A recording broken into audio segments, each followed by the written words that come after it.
Anakkara government higher secondary സ്കൂളിൽ അധ്യാപകനെതിരെ കൊലവിളി മുഴക്കിയ +1 വിദ്യാർത്ഥിക്ക് മാപ്പ് കൊടുക്കുമെന്ന് സ്കൂൾ അധികൃതർ വ്യക്തമാക്കി. വിദ്യാർത്ഥി അധ്യാപകനോട് മാപ്പ് പറഞ്ഞിട്ടുണ്ട്. അതുകൊണ്ട് തന്നെ കുട്ടിയോട് ക്ഷമിക്കുമെന്നും സ്കൂൾ അധികൃതർ അറിയിച്ചു. കുട്ടി ഇത്തരത്തിൽ പെട്ടെന്നുണ്ടായിട്ടുള്ള ഒരു ഷോക്കിന്റെ ഭാഗമായിട്ടാണ് കുട്ടി അങ്ങനെ പെരുമാറിയിട്ടുള്ളത്.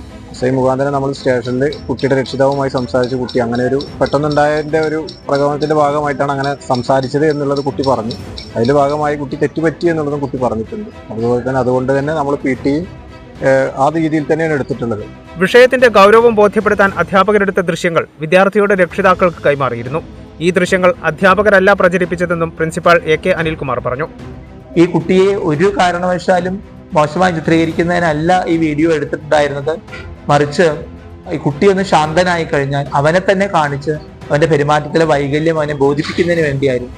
അതോടൊപ്പം രക്ഷിതാവ് വരുമ്പോൾ രക്ഷിതാവിനെ കാണിക്കാനും വേണ്ടിയായിരുന്നു ചെയ്തത്.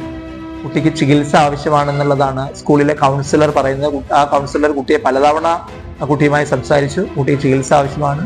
കുട്ടിക്ക് വേണ്ട ചികിത്സയും പരിഗണനയും ഞങ്ങളുടെ ചേർത്തുപിടിക്കലും നൽകി കഴിയുന്നത് വേഗം തുടർ പഠനത്തിലുള്ള അവസരം ഒരുക്കണമെന്ന് തന്നെയാണ് സ്കൂൾ അധികാരി എന്ന നിലയ്ക്ക് എനിക്ക് പറയാനുള്ളത്.